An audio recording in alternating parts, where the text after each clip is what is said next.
history and America's godly heritage. We talk about anything that affects your faith, your family, or your freedom. So don't go anywhere, because Point of View starts right now.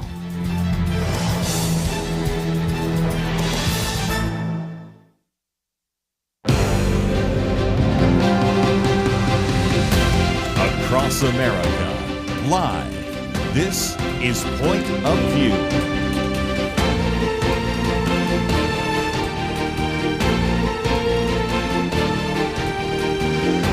And now, Kirby Anderson.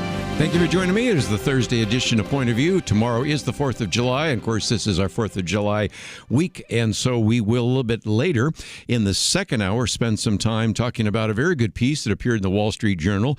The Declaration of Independence Made America Great. Also have a very good piece by John Stossel on the secret sauce that made America. Also a very good piece on Star Parker, in which she was evaluating the Gallup poll that we talked about just the other day. And since this first hour, we're going to be talking about discipleship, evangelism, apologetics, I thought I'd also mention that if you were listening on Friday, our friend Kelly Shackelford, who's the president and CEO and chief counsel for First Liberty Institute, was encouraging you to pray about a case that they had before the Supreme Court. Today, the Supreme Court did announce that it's going to hear, and they will hear, oral arguments in the case of Gabriel Olivier.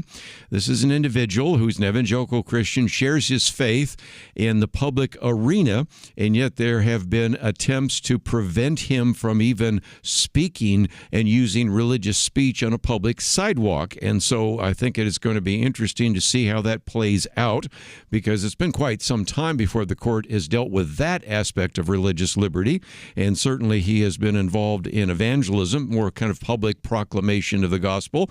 But nevertheless, that will be an interesting case, and I'll have more to say about that in the second hour. But we are going to be talking about this book, Parallel Faith, Walking Alongside Others on Their Journey to Christ. David Bowden is with us. First of all, he's the operation director of Grace Foundation. I've seen some of the interviews he's done, and that is a Christian organization that actually goes into the schools there in the UK, doing something very much to what I've been doing over the years here in the United States. And so that I think we'll get into a little bit of detail. Also then created what was called Clear Series, which is kind of a media ministry to help start some of these spiritual conversations with young people. And so again, Dave Bowden is an individual that lives, works, and writes in West Midlands, England, and joins us now by phone. So Dave, thank you for joining us today here on Point of View. Thanks for having me, Kirby. I'm really excited to be joining you all the way from a very sunny UK today. Well, I'm glad it's sunny there. It looks like it might be sunny here as well. And again, I appreciate you being up at night. Oftentimes when I'm over there in the UK or oftentimes I go to Hungary and places like that, when I'm on this program, it's late at night. But nevertheless, this is a great deal.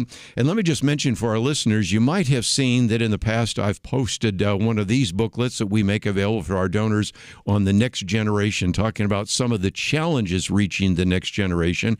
And then our most recent one dealing with this whole issue of spirituality, in which we find so many individuals will say, well, I'm spiritual but not religious. And I think you're going to find these two booklets that we've made available to you and would be glad to give to you again. They parallel very much your book. So Dave, first of all, let's, if we can, kind of explain what you want to do, because really, in a sense, what we're talking about here is to follow Christ.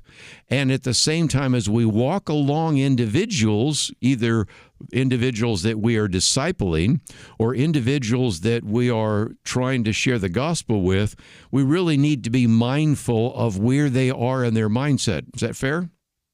Yeah, absolutely. I think traditionally, Jesus told us to go and make disciples. And if you actually talk to the average Christian like me, a few years ago, I might have said, I know that commandment, but I don't actually know what to do about it. And partly what I think the journey that I've been on, and I know, you yourself, sounds like from a lot of the things you've been involved in, is starting to break down the barriers and outside the box of what we say discipleship actually is and where it takes place.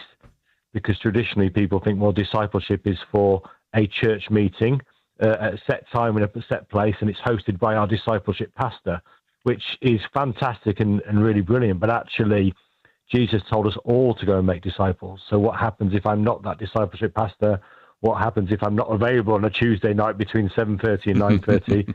Do I get excluded from the Making the Disciples agenda?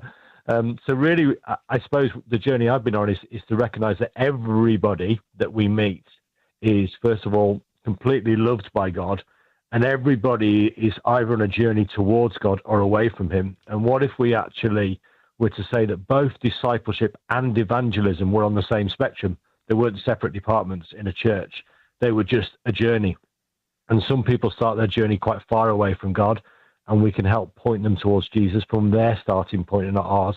And some people are a little bit closer to God, and we can help them, grow closer to God, and even themselves go out and help others find Jesus as well. So it's really about saying we're all on a journey. You are, I am. Let's help other people take one more step towards Jesus from their starting point. I just mentioned that you have 4 pages of endorsements to your book. And I remember one of the individuals said, I just love how David Bowden actually is able to weave together evangelism and discipleship, because quite frankly, sometimes in our churches and in our minds and in our brains, we keep those two separate. And sometimes as people are reading through your book, as I have, you're going, okay, what topic are we on here? Because you kind of move easily between one and the other, and in some respects, it seems like you're trying to actually break down the barrier between the two.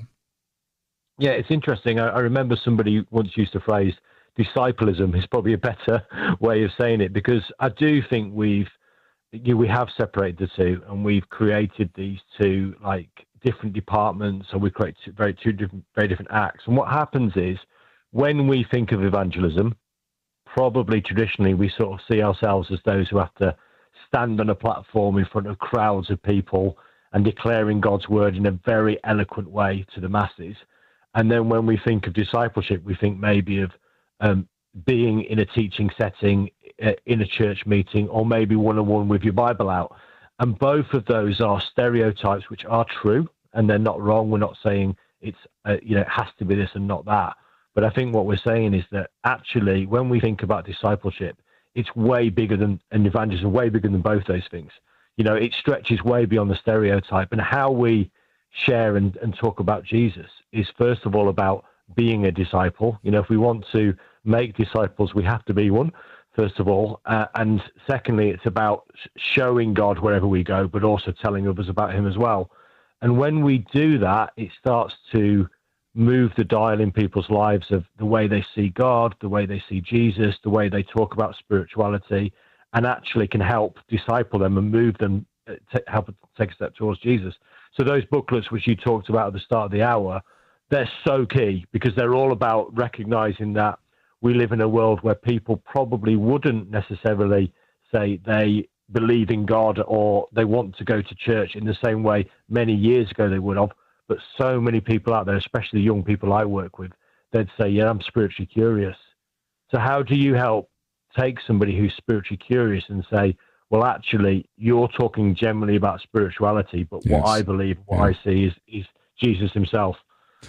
Yeah, very good. And let me take a break, because one of the things you point out in some of your interviews is certainly the idea that we want them to ask certain questions and are not asking those questions. But if you're kind of looking for how this fits in with Scripture, 1 Corinthians 11, follow my example as I follow the example of Christ, or of course where Paul is talking about, let your conversation be always full of grace, seasoned with salt, so that you may know how to answer everyone. So we're going to be talking about that today. And let's take a break and come back with more with Dave Bowden right after this.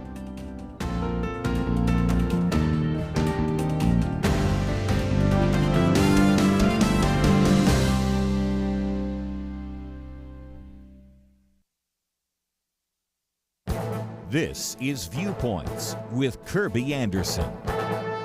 Congress and the Trump administration are currently investigating who ran the U.S. while President Biden was in office. One key element of that investigation involves the use of an auto pen. Merrill Matthews provides some historical background to the use of the auto pen. The legacy press doesn't see this as an important issue. One Associated Press headline reads, "Presidents have used auto pens for decades. Now Trump objects to Biden's use of one." As someone who reads articles and books on political issues, I wasn't aware that presidents routinely used auto pens. Of course, they were probably used for letters, invitations, even pictures. But that's not what we're talking about. The Constitution in Article 1, Section 7 says that every bill which shall have passed the House of Representatives and the Senate shall, before it becomes law, be presented to the President of the United States. If he approves, he shall sign it, but if not, he shall return it with his objections to that House in which it shall have originated. This seems pretty clear that the President must sign a bill.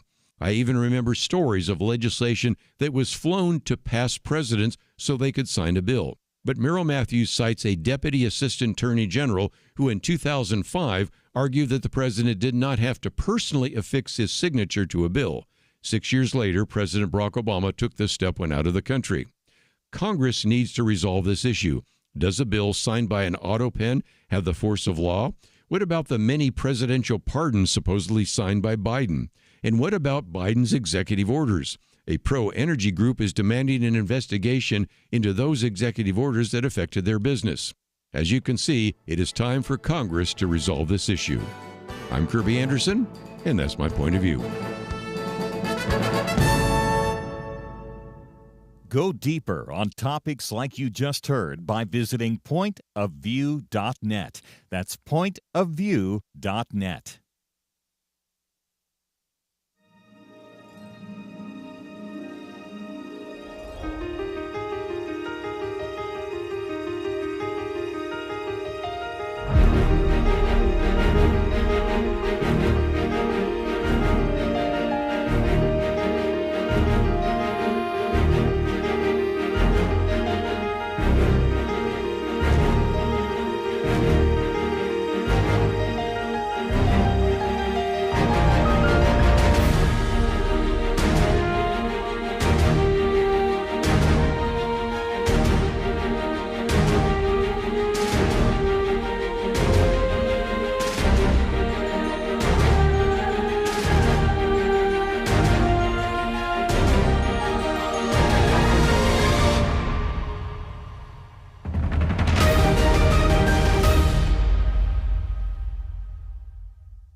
You're listening to Point of View, your listener-supported source for truth. Continue our conversation today with Dave Bowden as we talk about his book, Parallel Faith, Walking Alongside Others on Their Journey to Christ.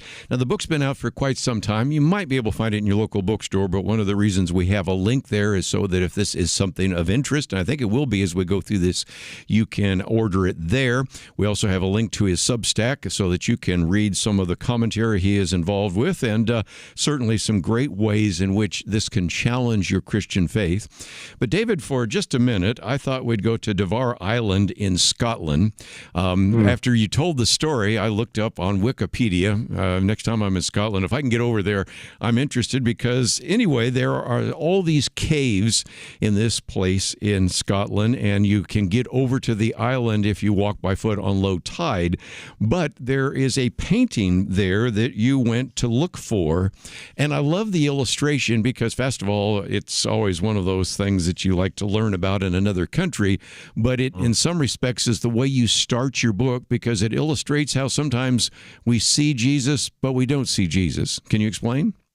Yeah, so if we go back to 1887, and there's a Scottish man named Archibald McKinnon, and he goes to sleep one night and has a vivid dream in which God appears to him and says that he needs to, the next day, go and paint this image of Jesus in one of the caves on this island called Devar. So the next day he gets up, and it's only accessible by low tide. He goes across to this cave and he paints this image of Jesus over several days. And eventually this beautiful image of Christ is finished, and the local people discover it. And as you've read in the book, it's quite a funny story because they discover it and people flock from all over Scotland because they genuinely believe that God has made this miraculously appear. And when they find out that it's just a mere mortal that painted this image of Christ, they kick him out of town. And it's not until he's an old man that the painting needs touched up and people say, all's forgiven, Archibald, come back. Can you come and sort the painting out again? And when I first heard this story, I was like, I've got to go see this image of Christ. So whilst I was on holiday there, I downloaded a guide to be able to find this painting. So we went across at low tide, and it's actually in the 8th cave around this island. So we had to go past the church and past a signpost, and I passed this rock, and I followed this guide on my phone to get me there, and then entered the 8th cave, and my 4 children, ran in the cave excited to see Jesus, but they couldn't find him anywhere. And I'm searching around this cave, and I'm left, right, and center. My eyes are darting around, and I just cannot find Jesus anywhere. And my family give up, and they're sort of becoming like the baying mob with Archibald McKinney in 1887, where they just want to run me out of town, you know? And it's just not working very well for me. So I walk out of the cave, and on the 10th attempt, one more time, I turn around, and suddenly there he is. There's this shaft of light that hits the cave in a certain way, and I see Jesus. And I see this beautiful image of Jesus, and I had this quite a sense of the presence of God in a holy moment where I was like, wow, I was looking for Jesus and I found him. And then I realized when I left that place that actually there's many people who are like that, is that they are told you can go and find Jesus in a certain place in a date or time, and they search for him and they don't find him, or they're desperately seeking to find God for so long that they actually give up. Or many people have a glimpse of what they think was Jesus, only to be disappointed by that false impression. And others, they think they've been told, they've been looking for him so long, they're just so disappointed and they never want to go back. And I realized that the only reason I found Jesus that day in that cave in Scotland was because I had a guide with me. And I had this little revelation from God, and I thought, what if we as Christians were called to be that guide? What if we're the people that can say, you know what, we can point you to Jesus? And isn't that what evangelism is? You know, when we talk about evangelism, it's helping people discover Jesus for themselves. And after that day, and you really should go, because it's quite a beautiful little cave, and it's a wonderful just walk, you know, an experience. But I just know there's so many people in my life who I've come alongside who said, well, I tried to find Jesus and never did. And I think that the gospel, that call to make disciples, is basically about us saying, we're willing to come alongside people and to be a guide and to say, I'll help you. And again, I will start where you are. And this is where evangelism and discipleship get mixed up, because what we're doing is help people take a step towards Jesus. So there's some people who've never heard of him, don't know anything about him. Most of the young people that I work with, they don't even know Jesus is real. So, you know, one of the things that we have to deal with it in the schools work that I do is we have to spend a lot of time saying, do you realize that Jesus was actually a real person born over 2,000 years ago? And so many people don't even know he's real, but yet we as Christians are sometimes jumping the gun and saying, well, you need to give your life to Jesus. You need to ask Jesus into your heart. And these people out there, they don't even know that he was a real person. So I think part of the heart of that cave story was about helping people discover Jesus. I might just mention, in your book, you have it broken down into parallel with purpose. That's the first 8 chapters, and then parallel with people. But it gets back to even the booklet that we just did recently, which parallels so well, pun intended, because we find that, I'll use the United States, but you can find the same percentages there in the UK. But in the United States, Pew Research concludes that at least 22% of all Americans fit into the category of spiritual, not religious. And that's where they have some kind of personal and subjective connection. They believe there may be something beyond them, but they may call it God or some life force, but they tend to avoid religious institutions and groups because they don't really want to be labeled as religious, and yet they have those same needs. And Dave, as I go through your book, there are times when you're identifying particular needs that you found in the students that you've worked with through Grace Foundation, but they certainly are looking for the answers, and adults are looking for answers, but they're not convinced they're going to find any of those answers by walking in the door of a church. Is that fair? Yeah, it is. And you know, again, it's not to decry church in any way, shape, or form. I'm part of an active, vibrant local church, and I love the church and believe it's God's plan for the community of God. But I also understand that sometimes within the walls of the church, it can be a little bit like a fishbowl, can't it? Like where we understand, we set things up so that we're happy, we're very comfortable. We use a language, we use songs that we like, that appeal to us, and yet Jesus told us to go. So often the illustration I would use is, Jesus said, I want to make you fishers of men. But there was an American broadcaster who said that we're called to be fishers of men, yet we've become keepers of the aquarium. and that's just challenging, isn't it? Because it's like, wow, and I used to keep an aquarium, and I tell you what, my fish were very happy. They had the lights sorted, they had the coral sorted, the environment was perfect for them. Yet whatever was going on inside my aquarium made no difference whatsoever to what was beyond it. It could be wet as the ocean inside and dry as a bone on the outside. And often I think that's where we are with churches, is that we're just having a great time ourselves. And it's a little bit like sometimes, you can imagine standing in the middle of a desert and having a fishing rod, and there's a river about a mile downstream, where we're sort of standing there shouting to the fish and saying, come on, fish. And we expect the fish to jump out of the river, flap along the sand a little bit and jump onto our rod so that we can wheel it in and say, we've got one. And it's a really dumb illustration, but actually the reality is, for so often, many churches, we do respond like that. We expect people to come to us when Jesus told us to go. Yes. And I think part of the heart of walking parallel with people is you go to where people are. What Jesus did was he left the comfort zone of heaven and he came to earth, and I love the Message translation says that the word became flesh and moved into the neighborhood. The traditional version says that God, the word was God, the word became flesh and made his dwelling amongst us. And I think that's what Jesus is saying, is to go and be where people are, not so we can become the same as them, but so that we can show them who Jesus is. Because at the end of the day, we're the only church they may visit. You and me, we might be the only Bible they ever read. So how do we live our lives as ambassadors of Jesus every day to make a difference where people are and show people that following Jesus is way more exciting than just attending boring religious meetings, which is their impression of what it's like? One of the illustrations I use, and this is probably more an American movie that didn't do as well over in the UK, is Field of Dreams, because there's a phrase in there, if you build it, they will come. And I say that is the myth of a lot of churches. If we build enough churches, they will come, but it's like your illustration of the fish having to go along in the sand and find their way to your particular church. So when we come back, you have some great suggestions about preparing and talking and translating, and so we're going to get into that in a little more detail. But if you find yourself saying, okay, I really would like to know more about walking alongside fellow believers, but also walking alongside people that are really outside of my religious bubble, this book is certainly intended for you. Parallel Faith, walking alongside others on their journey to Christ. We'll be back right after this. At Point of View, we believe there is power in prayer. And that is why we have relaunched our Pray for America campaign, a series of weekly emails to unite Americans in prayer for our nation. Imagine if hundreds of thousands of Americans started praying intentionally together on a weekly basis. You can help make that a reality by subscribing to our Pray for America emails.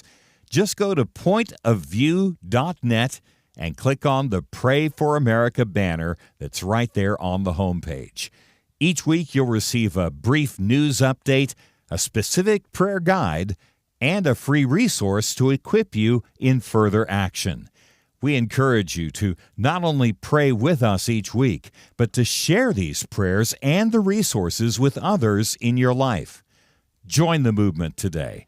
Visit pointofview.net and click on the banner Pray for America right there at the top. That's pointofview.net. Let's pray together for God to make a difference in our land. Point of View will continue after this.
You are listening to Point of View.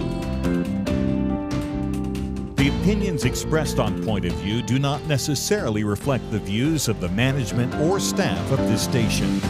And now, here again is Kirby Anderson. Continue our conversation today with Dave Broden. And again, the book is entitled Parallel Faith, Walking Alongside Others on Their Journey to Christ. First half of the book really deals with parallel with purpose.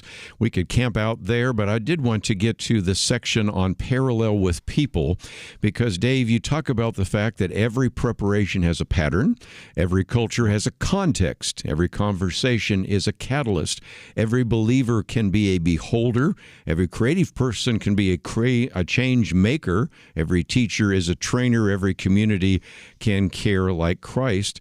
And so one of the things you talk about is this idea of preparation. And of course, we so often quote from 1 Peter 3:15 that we should always be prepared to give an answer for the hope that anyone asks you, and that you should give a reason for the hope that you have, and to do that with gentleness and respect.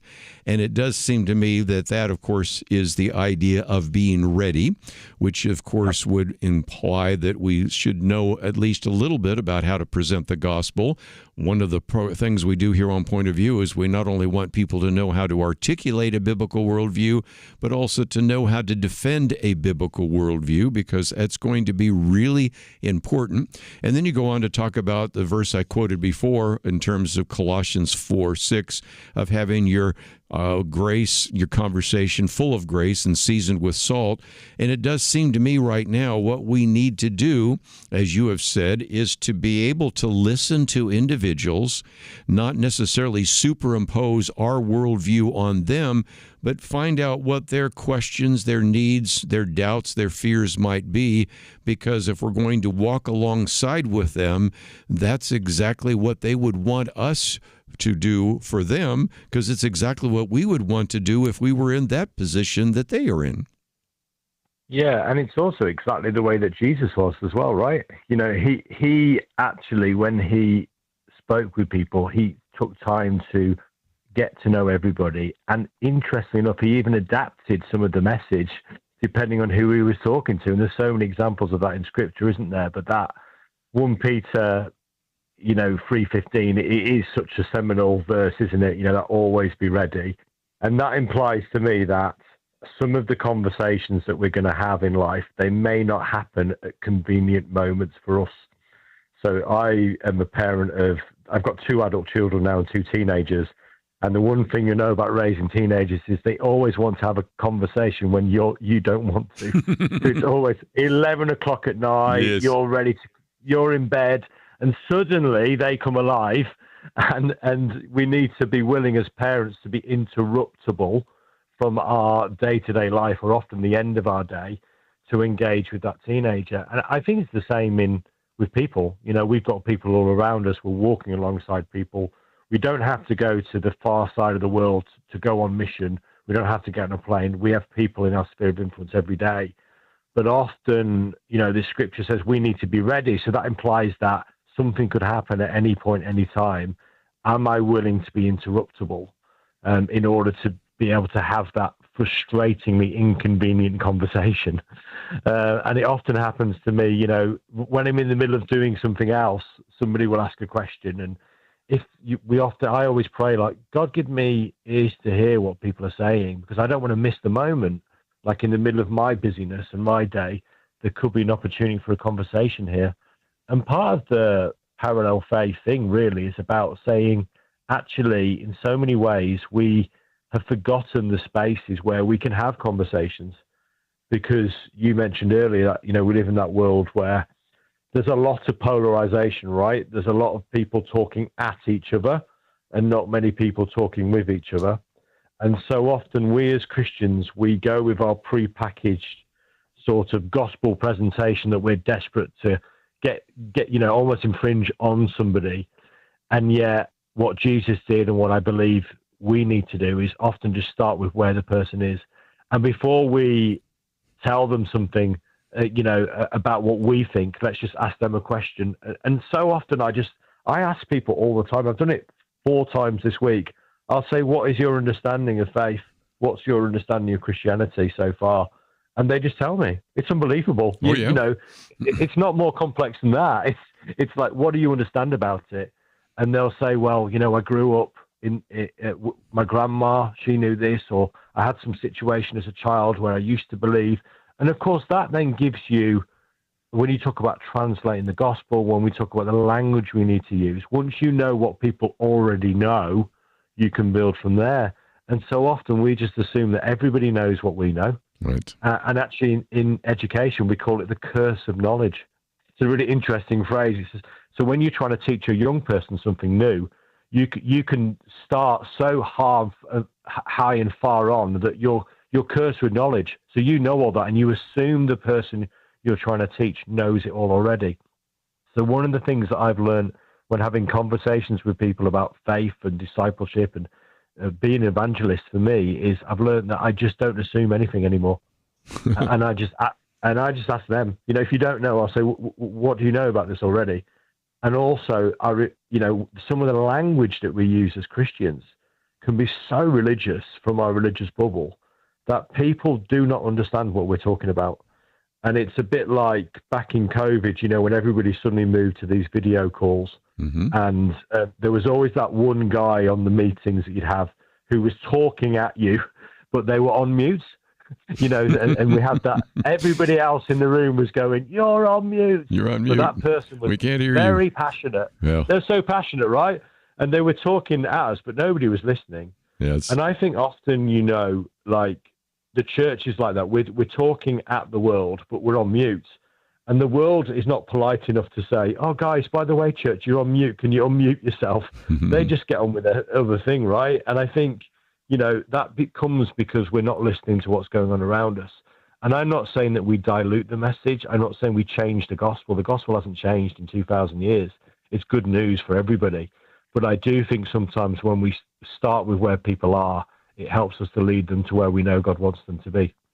I just mentioned, too, a lot of that is in your chapter on translating, but also the one on talking. You've already said some critical things, and I wanted to give you a chance to say a few more because you've talked about three challenges. One is that we're too tech-driven. That is, we're becoming more technologically driven because of our phones, too agenda-driven, and too results-driven. And if you want to have open conversation, you need to be aware of those three challenges, don't you?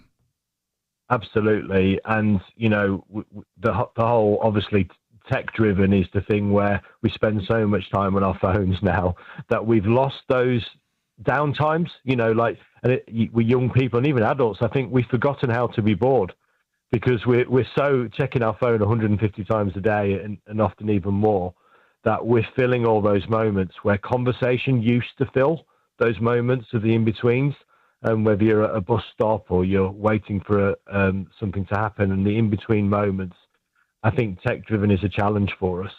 Agenda-driven is hard for us as Christians, isn't it?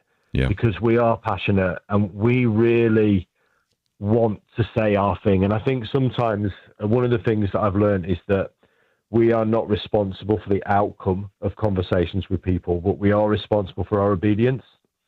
And I've learned to trust that God is bigger than me and bigger than me, it all being on me to make sure that I say everything that ever exists about Christianity to that person in one go, or they're going to miss the moment forever, you know, which can often be the pressure. So I've learned to let go of my agenda in conversations and try and get them God's. And then, you know, that whole thing about being too results orientated is, I think it's linked in there, is that often we think that we have to be the one that seals the deal. But you'll know the research yourself. You know, the average person, it takes at least 3 people to hear the gospel before they respond to it. So I've just learned, well, I might just be one of those 3 people, you know, and actually in life, I've learned to become a signpost. So even one of the things, you know, if I do have an agenda, what I try to do in discipleship conversations and evangelism conversations is always give people a next step. So I would remember I was talking to a lady in Cornwall a while ago, and she came to me because my daughter knew, and she said, "I heard you're the guy that talks about God." And I was like, "Well," I was like, "Okay, I'll take it. That's fine." Okay. And she wanted to tell me her story, so she told me her story, and at the end of it, I looked at her and she had a tattoo on her arm, and the tattoo said the word hope.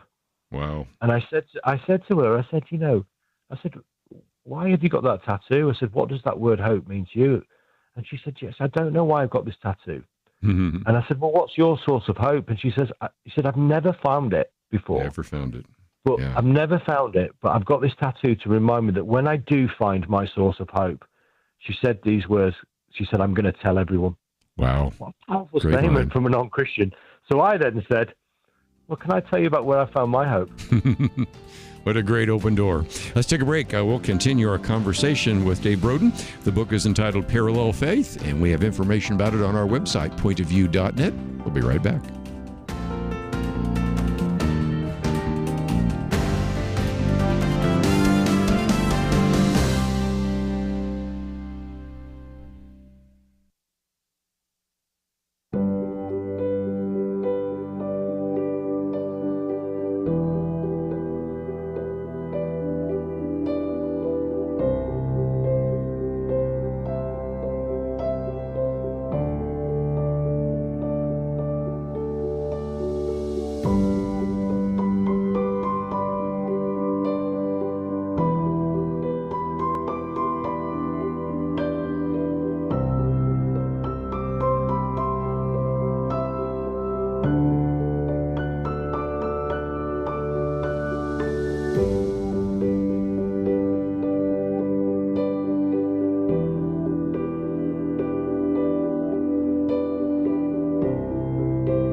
You're listening to Point of View, your listener-supported source for truth. Back for a few more minutes with Dave Broden as we talk about his book, Parallel Faith. And you know, Dave, you were talking about, you're the guy that talks about Jesus. And I thought for just a minute I might share a story, because not only do I interview people, but oftentimes because I write books and things, I'm interviewed. And the other day I was on a podcast with an individual who is also a pastor, and he was saying that the individuals that he's getting to know in his community, because he's trying to get outside of, if you will, will, the religious bubble, all appreciate him and love him and his wife, and they're really interacting with him. But he says, I also recognize that everybody kind of comes to me with some fear and trepidation. He says, I'm kind of like the insurance guy. You just know sooner or later he's going to talk about insurance. You know, I'm the pastor. They know I was a pastor. So sooner or later he's going to talk about that Jesus stuff. And so in some respects, whether we have an agenda or not, people place an agenda on us. But in your case, and I think even in his case and my case, that provides an opportunity because sooner or later they know that you can talk about those issues. And I thought it related very much to your chapter on hosting, because my wife and I walk at least twice a day, and we get to know all sorts of people in our community. As a matter of fact, I was talking about, I went to the HOA meeting the other day, the Homeowners Association, and everybody knows us because we're out walking around. We're like the mascots of the neighborhood. But interesting enough, the last time we walked by this Muslim couple that we've gotten to know for some time, she out of the blue says, you know, I need to have you over for tea. And I thought, well, she beat us to the punch because that's something we should do. But it illustrates again that if we are real, authentic, willing to interact with individuals and listen, sometimes that will open a door, won't it? Absolutely. It's, you know, hospitality in the way that we use our homes and really open up our lives is such a key thing for evangelism and discipleship.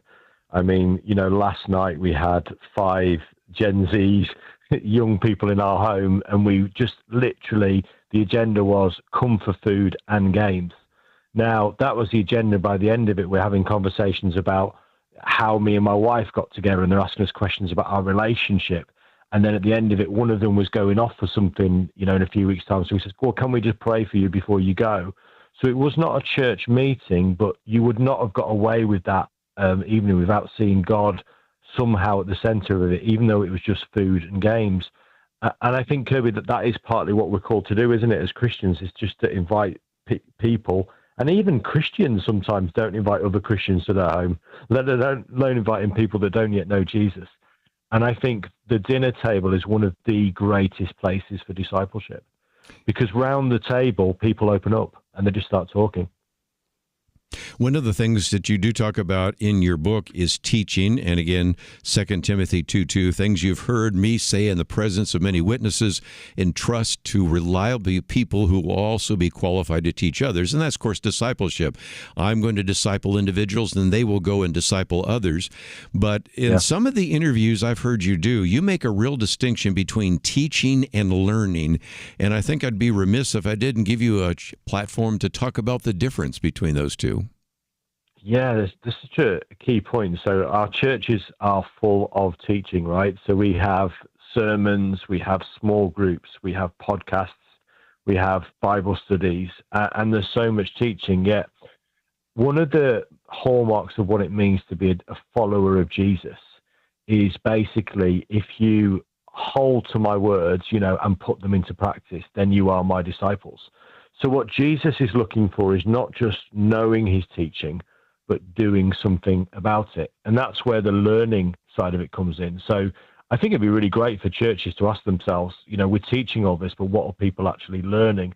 Well, what's the difference? Well, learning is basically putting something into practice. So I don't know what it's like in the States, but in England, we have 2 sides of the learning to drive. So there's this study guide where you have to learn about the road signs and the roads, and you do what's called a theory test online. So you learn the theory of it, and then there's getting in the car. You know, so often I think our teaching in churches is like we teach them how to tick a box, and we teach people how to sort of know what a road sign is, but how often are we actually taking that learning and putting it into practice? And building a discipleship culture in a church, I think, is saying, actually, we want our teaching to translate into learning. So just because the teacher knows what's going on and is engaged, it doesn't mean in a classroom that the students necessarily are. So I think biblical learning and the type of learning that Jesus talks about is learning that is put into practice, and also learning that is passed on to others. So I think, you know, if next Sunday morning you and I are in church and the pastor stands up and says, just to let you know that tomorrow night you're going to be standing up and delivering this sermon in a church down the road. Well, the way that we would pay attention to that meeting and that sermon would be completely different, because we would know that the next day we had to do something about it. We had to deliver it and pass it on to somebody else. Well, what if we saw all teaching in church like that? What if we saw that actually we're not just to be passive consumers of the Bible. We are to be those that hear it and become doers of the word. And Jesus was so big on this. And I think teaching versus learning is such a simple thing, isn't it, Kirby? You know, it's such a simple phrase. You almost feel silly talking about it. It almost feels quite Sesame Street. But actually, I do think that discipleship, the goal of discipleship is not to create better church attendees. The goal of discipleship is to create people that become more like Jesus. Yes. So Christ-likeness is the goal of discipleship. So therefore, there has to be a personal responsibility and accountability for me to take the teaching that I'm learning and do something about it. Yes. How is it changing me and shaping me? And how is the Word of God? You know, people talk about reading the Bible, and then other people say, well, we don't read the Bible reads us. So how is the Bible reading us and actually saying, actually, there's this area of your life that God's prodding on and says you need to change? And it's these real world instructions that I think are at the heart of discipleship. And the way that we listen, you know, when I once went skiing, you know, for the first time, and I had a ski instructor, and I tell you what, I hung on every word that ski instructor said, because I knew that 20 minutes later, I was going to be out on those slopes. Yeah. I'm going to be skiing. That's for and sure. By the way, we're trying I'm to. terrible at And it. I might just mention that your blog actually has a section, How Not to Ski, that came out in March. And since we're almost out of time, let me just mention, because I don't want us to leave without talking about the fact that you do have a wonderful opportunity for people to read some of the things you've written. DaveBroden.sudsofspec.com. You don't have to worry about that, because you've got sections on how not to share your faith, the one question that unlocks purpose for teenagers, Dear Billie Eilish. Even, I love this one, Met My Younger Self for Coffee Today. So there are all sorts of things that you are writing. So if people said, well, I'd like to read you first, I'd like to get a copy of the book, we've got all that information there. And again, we've got that link so that people can follow you, see what you've written. We, of course, have a link to X and to Facebook, and, of course, information about the book.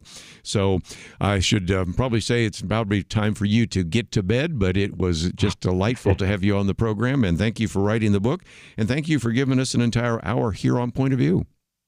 Well, thanks so much, Kirby. I really appreciate what you guys are doing in helping shape a discipleship culture through the radio waves as well, so thank you for all you're doing. We're going to take a break, and when we come back, I did mention those booklets, which we'll make available to you, but 4th of July tomorrow, and we'll move from England to the United States, and some really good pieces that have come out on that. Also, some concerning issues, which came up with the Gallup survey showing that patriotism isn't what it used to be, and people aren't as proud of this country, although it turns out to be certain individuals aren't. Others are very proud, so we'll talk about that in our next hour. All of that coming up right after these important messages.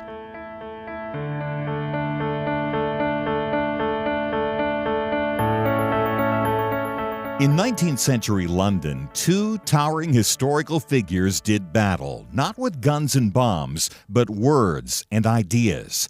London was home to Karl Marx, the father of communism, and legendary Baptist preacher Charles Spurgeon. London was in many ways the center of the world, economically, militarily, and intellectually. Marx sought to destroy religion, the family, and everything the Bible supports. Spurgeon stood against him, warning of socialism's dangers. Spurgeon understood Christianity is not just religious truth, it is truth for all of life. Where do you find men with that kind of wisdom to stand against darkness today? Get the light you need on today's most pressing issues delivered to your inbox when you sign up for the Viewpoints commentary at pointofview.net/signup. Every weekday, in less than 2 minutes, you'll learn how to be a person of light to stand against darkness in our time. It's free, so visit pointofview.net/signup right now. pointofview.net/sign-up. Point of View will continue after this.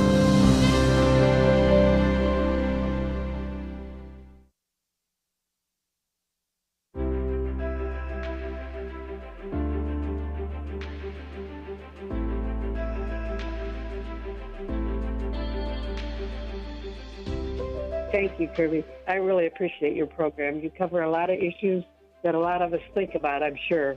And this is the first time I've ever called in, so I appreciate your input, too. Oh, I thank God for what you're doing on Point of View. You guys have more influence across this country than I believe any of them in terms of tackling the issues and getting the truth out to Americans. It's getting to the point where truth just is bottled up on every hand. Every time you turn around, there's another big bottleneck against truth. I hope your listeners realize what Point of View is doing and supports Point of View in every possible way you can. You know, I can't go to Washington. I can't do those things, so the only way that I can help is the way that God has provided for me and to give some of that back to you guys. So, like you said, partnering with Point of View because, you know, you can't do it alone. Thank you very much for what you guys do. Believe me, it's a needed thing, and I just hope everybody certainly would get on the bandwagon with you.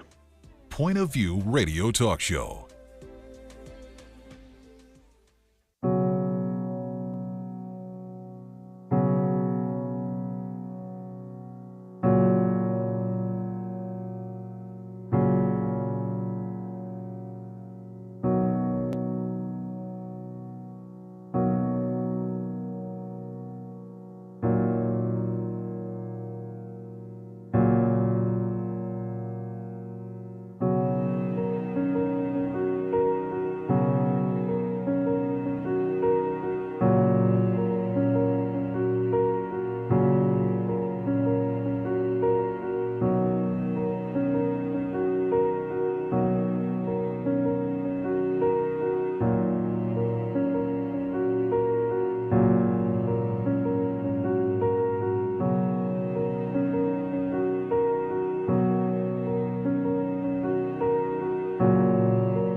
Hi, this is Kirby Anderson. You know, each day we take on the tough issues and provide a biblical perspective to them. The topics we cover are wide-ranging: apologetics, theology, prophecy, creation and evolution, intelligent design, marriage, family, child-rearing, the millennial generation, trends in society, politics, economics, business, religious liberty, the Constitution, public policy, foreign policy, military policy, tensions in the Middle East, abortion, homosexuality, pornography, sexual ethics, media, technology, history, and America's godly heritage. We talk about anything that affects your faith, your family, or your freedom.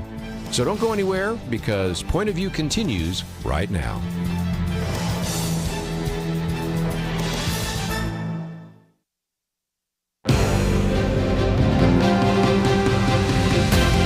Across America, live. This is Point of View.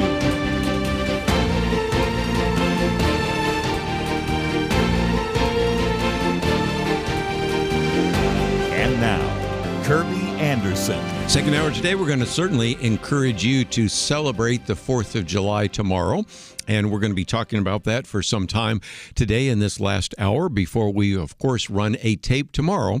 I might just mention that if you do have a chance to listen tomorrow, the first hour is my presentation on the 4th of July and on the Declaration of Independence. So we'll get into that in just a minute.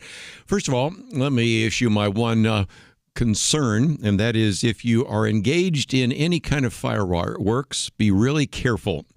As I was coming here today, ran into an individual that actually works for Kelly Shackelford at First Liberty.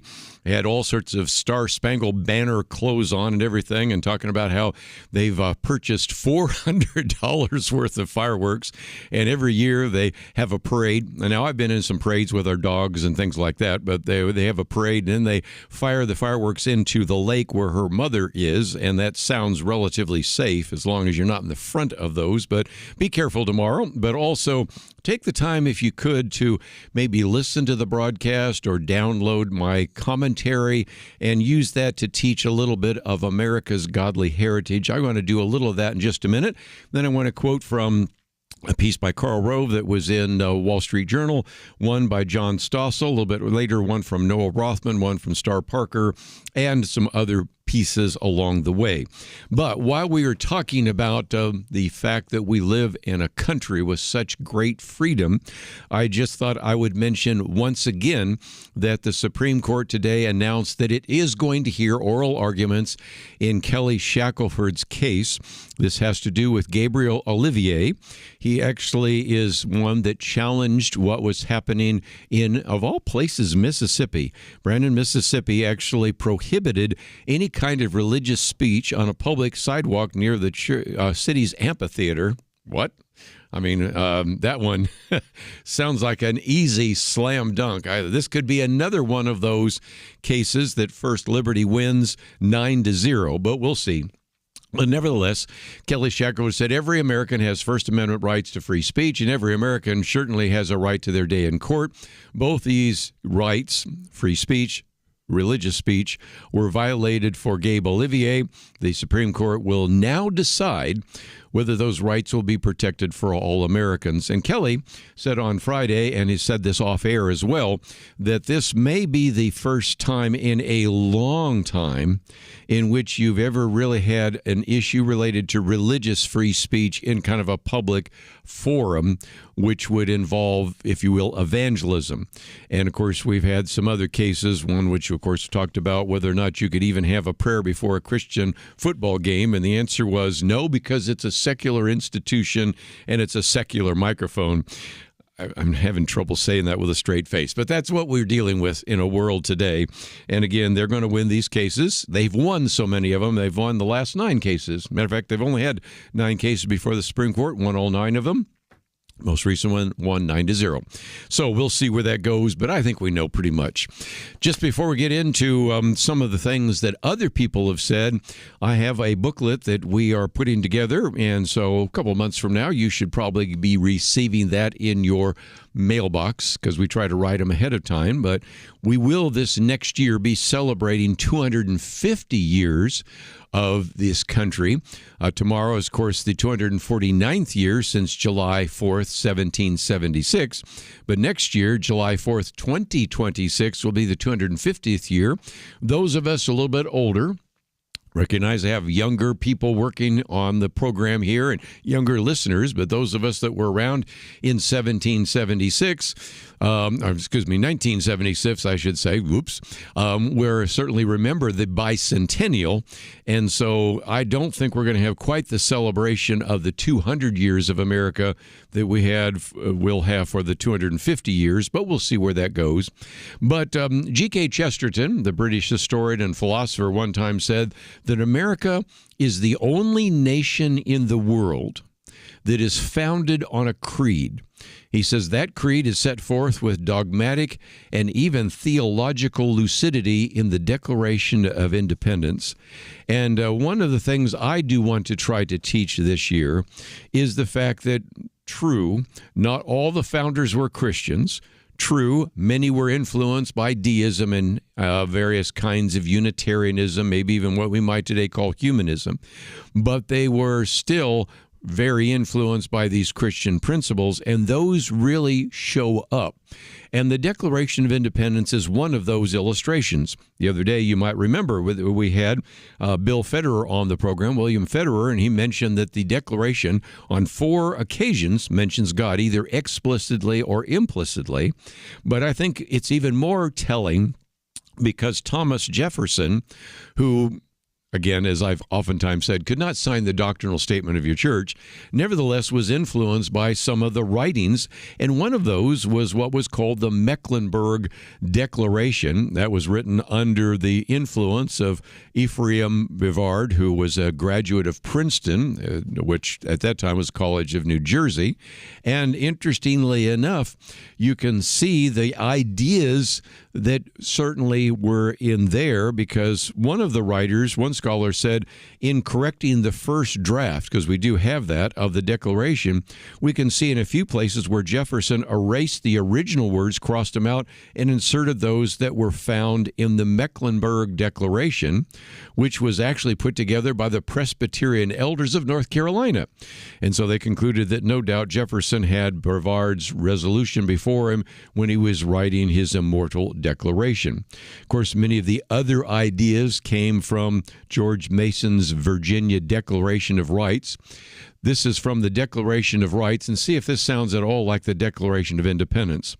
The Virginia Declaration of Rights say that all men are by nature equally free and independent and have certain inherent rights of which they enter into the state of society, and then goes on to say those rights are namely the enjoyment of life, liberty, and the means of acquiring and possessing property and pursuing and obtaining happiness and safety.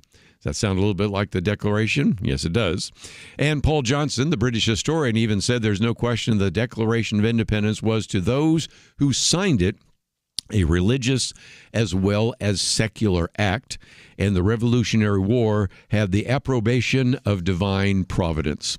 So certainly when we look at things like the Declaration of Independence, when we look at the Constitution, when we look at the Federalist Papers, by the way, written by Alexander Hamilton, you know who he is, James Madison, the architect of the Constitution, who studied under Witherspoon at Princeton, and John Jay, who at the time was the secretary of the American Bible Society, you can see that certainly individuals with a Christian worldview were certainly addressing many of these issues as well.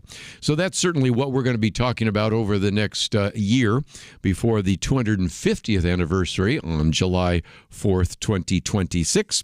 And so when we come back, let's, if we can, see what some other people have said about the Declaration, and of course giving you some facts and figures and information that maybe you can use either to pass on to your friends, neighbors, and coworkers, or maybe use that to teach around the table on the 4th of July about the history and the theological influence of the Declaration of Independence on America. We'll come back and talk about that right after this.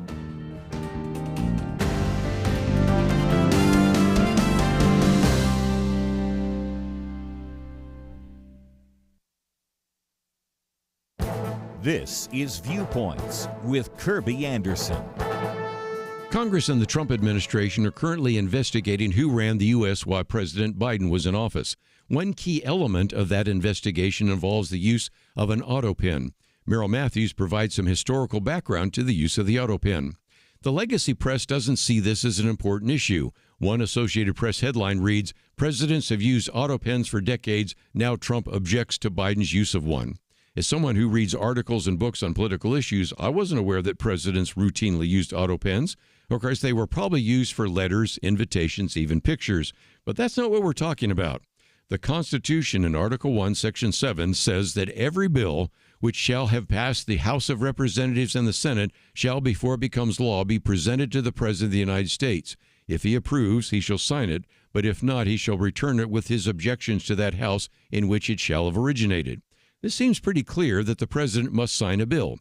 I even remember stories of legislation that was flown to past presidents so they could sign a bill. But Merrill Matthews cites a Deputy Assistant Attorney General who in 2005 argued that the president did not have to personally affix his signature to a bill. 6 years later, President Barack Obama took this step when out of the country. Congress needs to resolve this issue. Does a bill signed by an auto pen have the force of law? What about the many presidential pardons supposedly signed by Biden? And what about Biden's executive orders? A pro-energy group is demanding an investigation into those executive orders that affected their business. As you can see, it is time for Congress to resolve this issue. I'm Kirby Anderson, and that's my point of view. Go deeper on topics like you just heard by visiting pointofview.net. That's pointofview.net.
You're listening to Point of View, your listener-supported source for truth. Back once again, one of the things I would encourage you to do is to go to the website today, pointofview.net, and you will see that we've posted a couple of articles. The first one is by Karl Rove. Okay, we don't always agree with Karl Rove, but I think this time he's done a very good service by providing us some information that I did not know until I read his piece. And he entitles this, "The Declaration of Independence Made America Great." And of course, you know what he's playing off there, but I thought it was interesting that he said, now we begin the countdown, as all of us are going to be talking about this next year, to the 250th anniversary of the Declaration of Independence. Now, he brings up a very good question. It does, perhaps for some people, seem a bit odd that our focus isn't on, say, the first shots fired at Lexington and Concord. That's April 19th, 1775. If you want to say, well, that's when the American Revolution began. Or that we don't focus on the surrender of the British at Yorktown. That's October 19th, 1781. Or at least on the signing of the peace treaty in 1783. I could go on and say we could also say when we actually have the Constitution. But no, he says our attention is instead on the Declaration's approval, if it is, of July 4th, 1776, because it was not only a seminal event in the creation of America and the United States, but it was world-changing as well. First of all, he says we have these self-evident truths that all men are created equal, that they're endowed by their Creator with certain unalienable rights. And so, of course, we see that he says that it goes on to explain that to secure these rights, governments are instituted among men, deriving their just powers from the consent of the governed. Now, that's important if you think about this, because up until this time, the idea of individuals having rights that come from God, very different. The monarch would give you certain rights, but if the monarch gave you the rights, the monarch could take it away. Dictator could give you rights, but the dictator could take them away. Even if you have a constitution that gives you the rights, well, you could amend the Constitution and take them away. This is a fundamentally different idea. And so think about, again, he says requiring consent, majority rule, even equality before the law, ensure that people no longer existed in a fixed hierarchical order that was overseen by divinely chosen kings, as historian Alan Gulzo argues in his new volume, Our Ancient Faith. So first of all, he's quoting, and as we go through this, recommending a couple of books that you might want to read this year. My book list just got a lot larger. Unfortunately, the Barnes & Noble near my house is closed down, so I'm going to have to drive a little further to get to the next Barnes & Noble to pick up some of these books. And if there are new books, I can find them. And if some of these are older books, I may have to order them online. But nevertheless, that idea of requiring consent, equality before the law, majority rule, very important. Okay, let me always add the disclaimer. We recognize that even though we said all men are created equal, this is a time when we had slavery. I certainly acknowledge that there are dark chapters in American history. As a matter of fact, we're going to talk about those in just a minute. But let's at least acknowledge what the goal and the ultimate opportunity was there. And more importantly, you can go from, again, the Declaration of Independence, even to Abraham Lincoln. And isn't it interesting that in the Gettysburg Address, 80 and what? Of course, he's looking back at what? The Declaration of Independence. And here he talks about the fact that what held the nation together was not the mere matter of separation of the colonies from the motherland. It was the sentiment in the Declaration which gave liberty not only to the people of this country, but I hope to the world for a future time. Direct quote there from Abraham Lincoln. And so again, Karl Rove then laments that many Americans now have lost sight of the treasure those 56 delegates who met in Philadelphia left us. And we should heed the words, he says, of one of the American Revolution's greatest historians. And I would agree. I've got some of his books on my shelf just around the corner here, Gordon Wood. And in a speech recently that Gordon Wood gave, he called the Declaration, quote, the most important document in our history, because he goes on to say, it sums up the principles by which the nation lives. Indeed, it what's hold us together as a nation. In another talk by Gordon Wood, he also said it would be a good time to find out what our revolution was all about. And so again, that is where Karl Rove says, well, that would be wise counsel. He said we'd be better off as a country if individually, as well as in our families, neighborhoods, and communities, we use the next year to read, think, and talk about the American Revolution. And I would agree. And so he reminds us of something I did not know about. This fall, November 16th, Ken Burns, you know who he is probably, Sarah Botstein, and David Schmidt will premiere a 6-part, 12-hour PBS documentary called The American Revolution. Those are written by Jeffrey Ward, actually took 8 years to make. And so, again, you might remember Ken Burns for like the Civil War films and films on baseball and jazz and everything else. But what was kind of interesting is this. Ken Burns, even though he's done films on the Civil War and the Vietnam War, he was shocked, as those of us that have actually studied this history, to realize the brutality during the Revolution.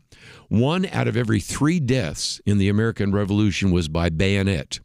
because they could only fire muzzles so many, these musket loaders so many times.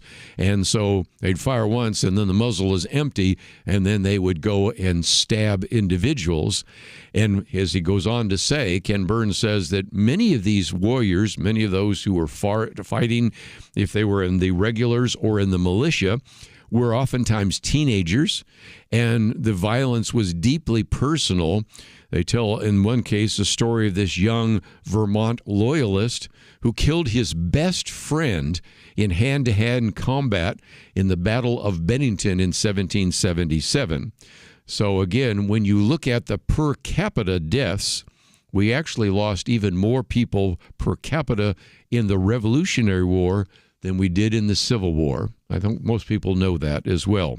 So again, he also says we don't have to wait for November to dig deeper. There are many new books on the Revolutionary War, and probably the ones that he would recommend are by the Pulitzer Prize-winning military historian Rick Atkinson, who actually put together a trilogy on this war, the Revolutionary War for us. And I think, if I remember right, what are they? One of them is called The British Are Coming, The Fate of the Day, and I forget what the other one is. But these are resources which, again, just help you understand the Revolutionary War. Well, anyway, he closes this off by saying, to celebrate the 250th anniversary is fine. To live up the Declaration's promise, however, we must honor its critical role in history by better understanding where America came from. No better place to start than the beginning, no better time than right now. So you have your assignments. July 2026 isn't very far off. So again, we're going to do our best to try to educate you on those issues.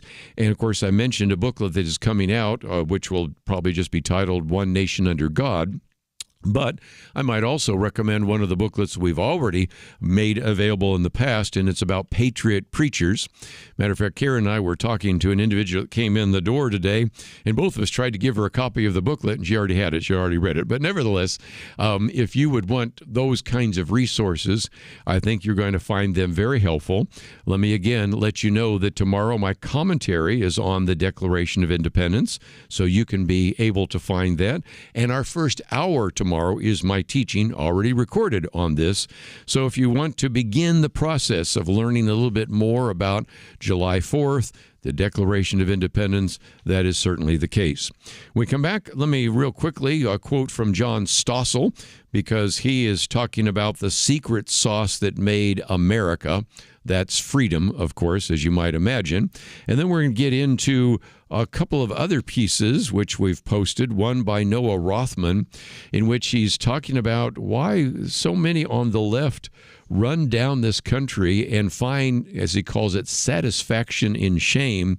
And a lot of that relates both to his piece and the one we have with Star Parker about Gallup. And I might just mention, when we come back, I'll show these diagrams again that shows how pride in America has declined precipitously, but there's a very good reason why it has, and we'll get into that in just a few minutes. Let's take a break, though. If you'd like to find some of the material that we have posted on the website, go to the website, pointofview.net, and we'll be back right after this. The Bible tells us not to worry, and yet there is a lot of worrying stuff in our world today.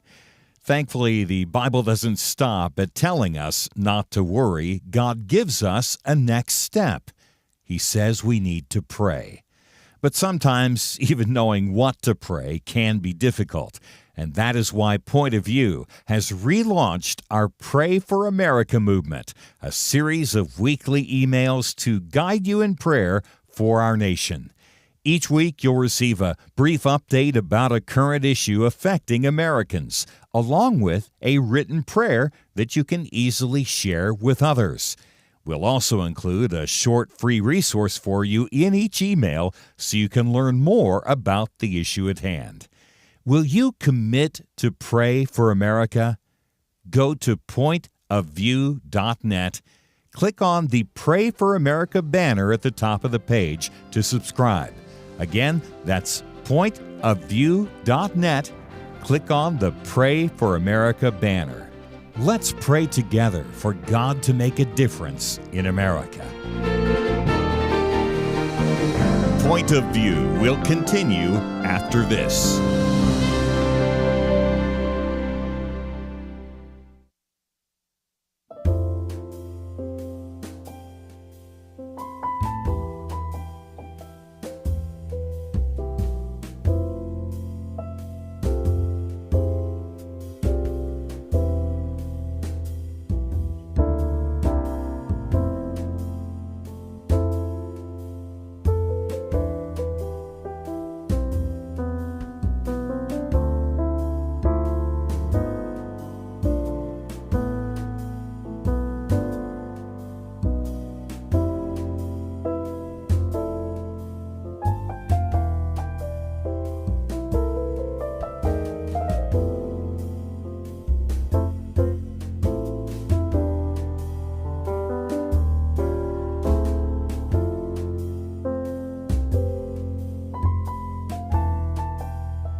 You are listening to Point of View.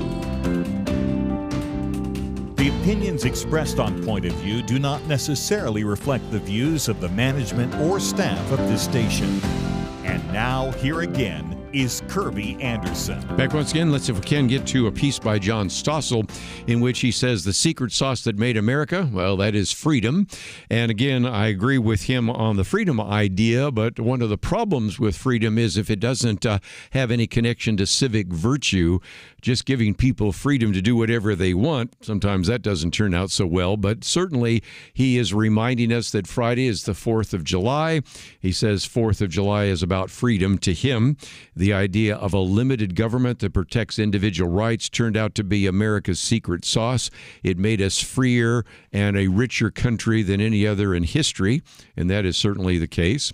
Now, he acknowledges, and let's again add that to our conversation as well, that we didn't get it all right. As he says, we had slavery, the Alien and Sedition Acts, the Indian Removal Act.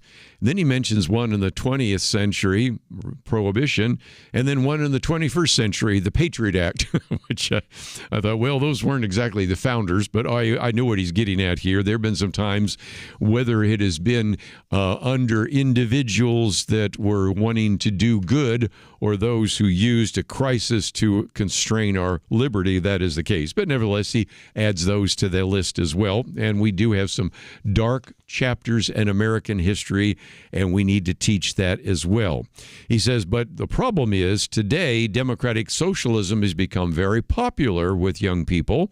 One of the reasons why I have booklets on everything from socialism to capitalism and socialism is to really give you material that you can hand to a young person that maybe is convinced that socialism is the answer. And so again, he reminds us that if you say, well, I want to live in a country that has greater freedom, well, it turns out that the Cato Institute has ranked various countries in terms of human freedom, and using their criteria, and I would use a little bit different one, but that's okay. I'll use theirs for the moment. Switzerland, New Zealand, Denmark are near the top, but so is the United States. It's further down on the list.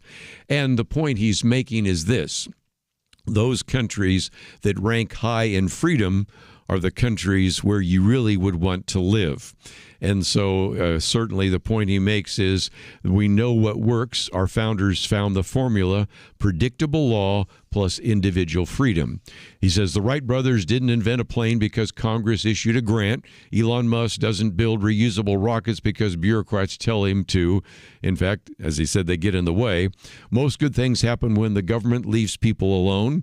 And then talks about the idea that this possible mayor, and again, he hasn't been elected yet, but the likely new mayor wants city-owned grocery stores, and he claims that those will reduce overhead and pass on savings to shoppers. His argument is government stores give you long lines, low-quality products, and shortages. By contrast, supermarkets run by greedy capitalists, he puts in quote, are often open 24/7. They're well lit, have wide aisles, offer amazingly cheap prices, and the quality of what they sell is mostly good. And so, again, he's reminding that whenever the government tries to come in and help you, it doesn't work very well, because whenever government grows, freedom shrinks. It's the freedom to be left alone, he argues, that is so important.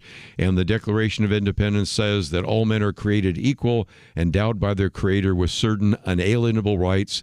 The Constitution begins with the words, "We the people," sets limits on the government. So if nothing else, when people have freedom, amazing things happen. And so it's a good piece by John Stossel. Again, he's looking at it more kind of from a libertarian point of view. And as much as liberty is important and freedom is important, I think the bedrock foundation that has made America great has also been it rests on a moral and religious foundation, civic virtue. And so when we as a country move away from God, we move away from biblical absolutes, we even move away from moral absolutes, we shouldn't be surprised some of the problems that we are having. This is why I think it is a really strong argument for a revival and reformation. But let's, if we can, for just a minute, also spend some time looking at the Gallup polls. And one of the things that is so disturbing is to recognize that if you look at, I'll hold this up just for those of you watching online, I used this the other day, but you can go to the latest Gallup poll. It shows that we used to actually have a very high belief in Pride for America, going all the way back to post 9/11, in which it was in the 90 percentile.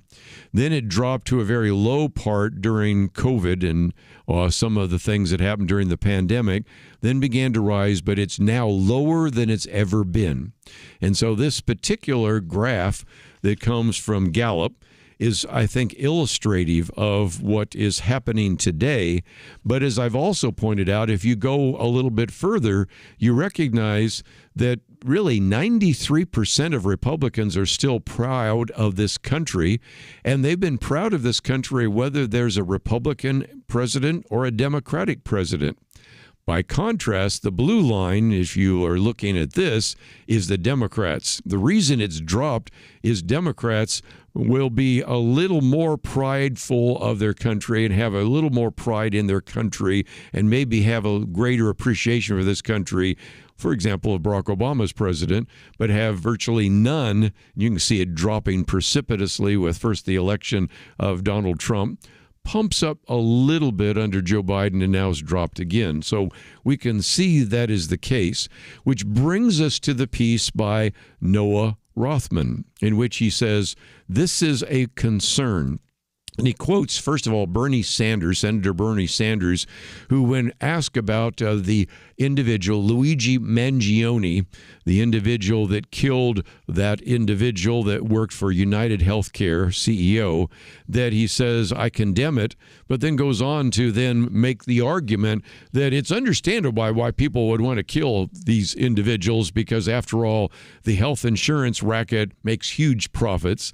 And so he says it's broken and it's cruel. But then you begin to realize he goes through a long list, because he then goes on to say, well, we have a system that's broken. We have campaign finance system that's broken. We have a healthcare system that's broken. Housing system that's broken. Education system is broken. It's all broken. And then Noah Rothman then gives you quotes from all sorts of other prominent leftists that the health insurance regime isn't just inefficient, it's evil. The justice system isn't just imperfect, it's illegitimate. As a matter of fact, it exists to subjugate people. The electoral and political framework enshrined in the Constitution isn't just dysfunctional, it enables tyranny. By the way, he gives you a link to every one of these. He then talks about capitalism isn't just devoid of empathy, it's racist. Meritocracy is a myth. And you have this brutal ruling class enjoys your suffering. And if you're struggling with some unfortunate fate, well, that's only because America already wants you dead. And so what Noah Rothman says is we're living in a time in which we are just, especially people on the left, are just have this overflowing cup of misery and almost find satisfaction in shame. And then the example he uses is simply this. A record low of U.S. adults are extremely or very proud to be Americans. It's the lowest we've ever had, down even 9 percentage points from last year, 5 points below even the prior low in 2020. And again, as he points out, if you look at the top line numbers, they mask the decline, because it turns out that Democrats or independents who are Democrat-leaning are the reasons this precipitous decline is taking place. And Democrats are the most responsible, the poll found, for the drop in U.S. pride, and I think it's an illustration. Now, you could say that that is due primarily to the election, or in this case, the re-election of Donald Trump, but the decline, if you look at the chart, has been happening with Democrats for quite some time. And so it's just an illustration as well that even when you had for 4 years the election of Joe Biden, that pride in America among Democrats only recovered by about 20 points. And it's, again, something that is an illustration that always what is happening is they're taking their cues from some of their Democratic leaders, from the legacy press and the rest. By contrast, he says, in this particular case, Republicans' pride in America seems pre-political. It waxes and wanes from roughly 85% to 99% of self-identified Republicans. They're proud of America no matter who occupies the Oval Office. So take a break and come back, because Noah Rothman quotes from his book, but then it leads and bleeds naturally into a piece by Star Parker as well. And so if we really want to rekindle some pride in America, rekindle some patriotism, first of all, we have to be honest about some of the dark chapters in American history, but we don't need to dwell on those. We need to recognize that we have been blessed like no nation before, and that we have a greater amount of freedom and opportunity than ever before. And it's about time to rekindle some of that pride and enthusiasm that Americans used to have. We'll be right back.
You're listening to Point of View, your listener-supported source for truth. Back once again, let me just real quickly quote from some rest of the piece by Noah Rothman, and then our good friend Star Parker talks about this as well.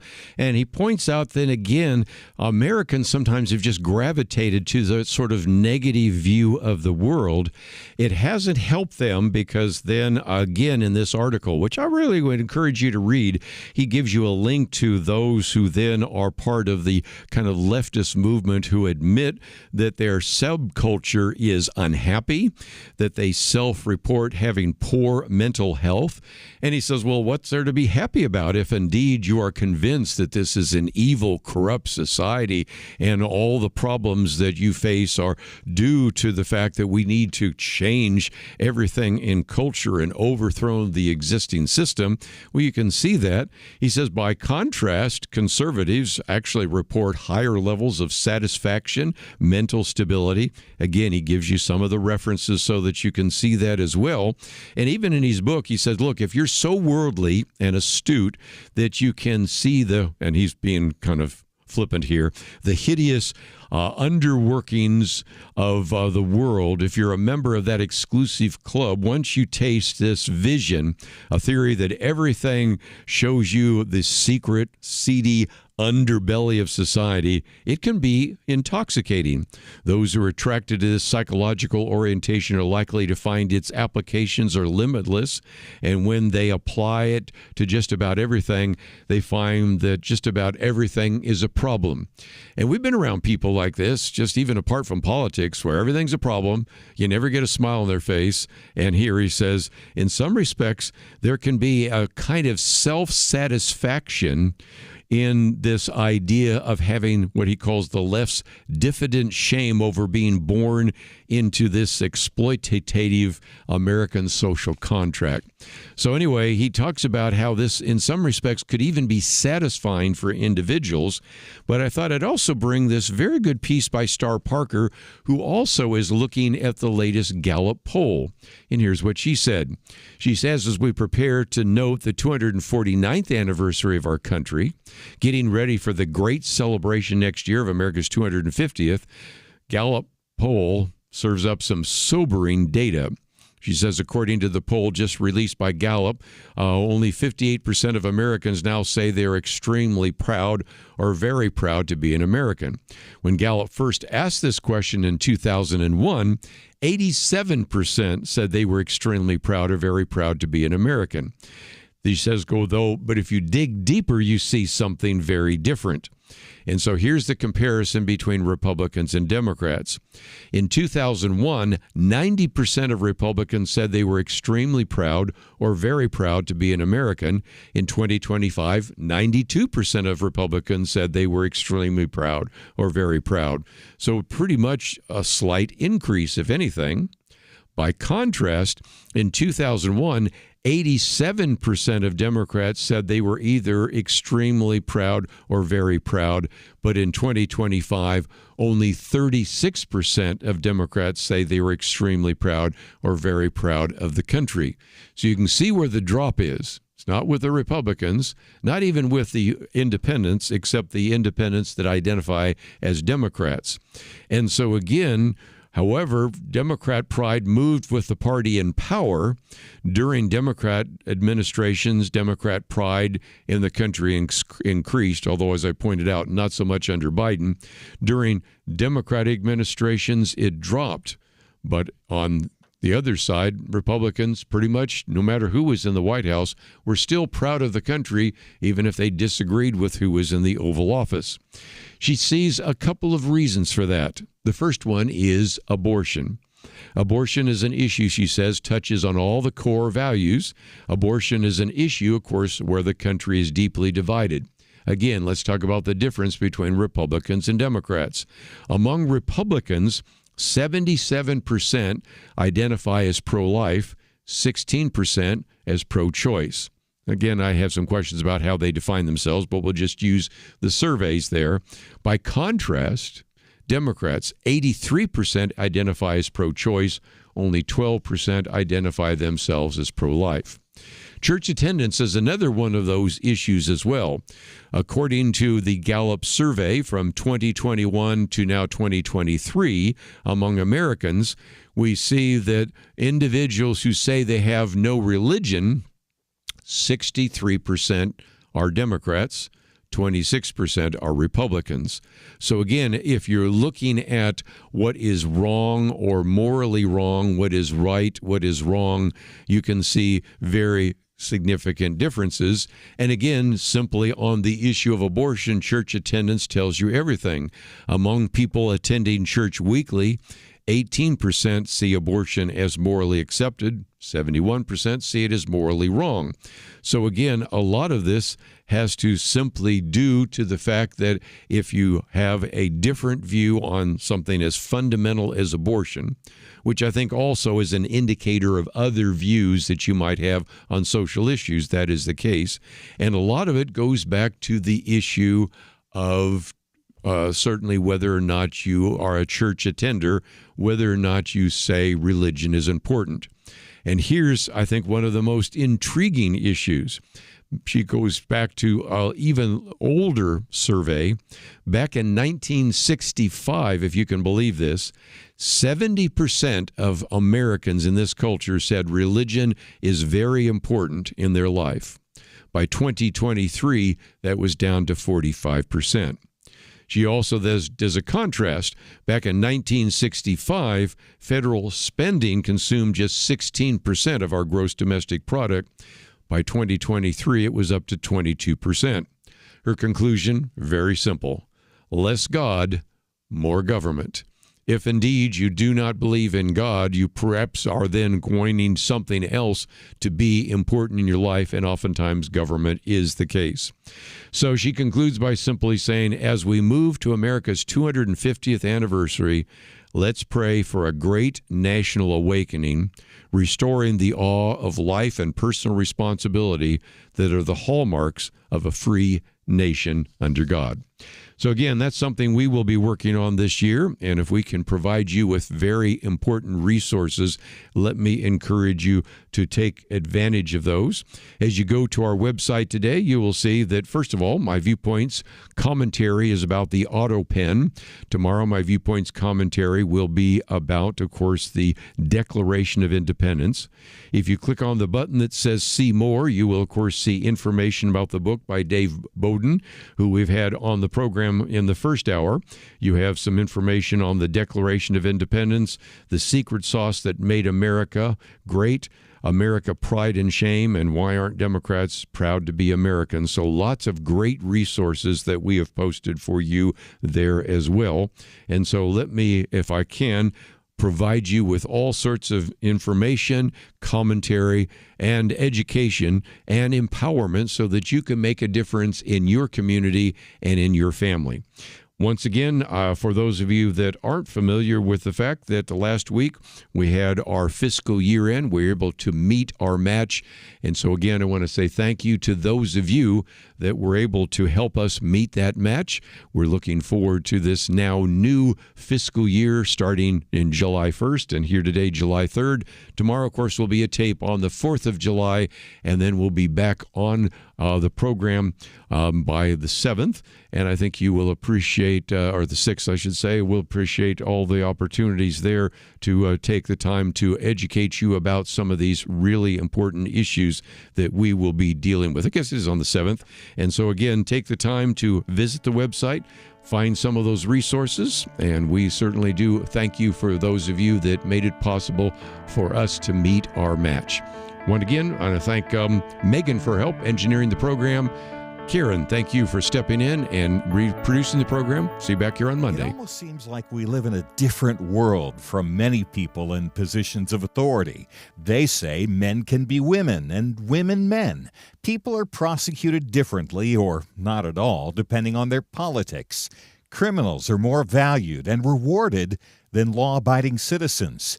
It's so overwhelming, so demoralizing. You feel like giving up, but we can't. We shouldn't.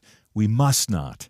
As Winston Churchill said to Britain in the darkest days of World War II, never give in. Never give in. Never, never, never, never yield to force. Never yield to the apparently overwhelming might of the enemy.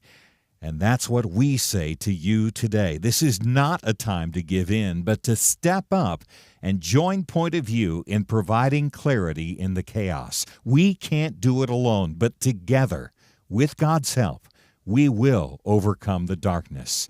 Invest in biblical clarity today at pointofview.net or call 1-800-347-5151.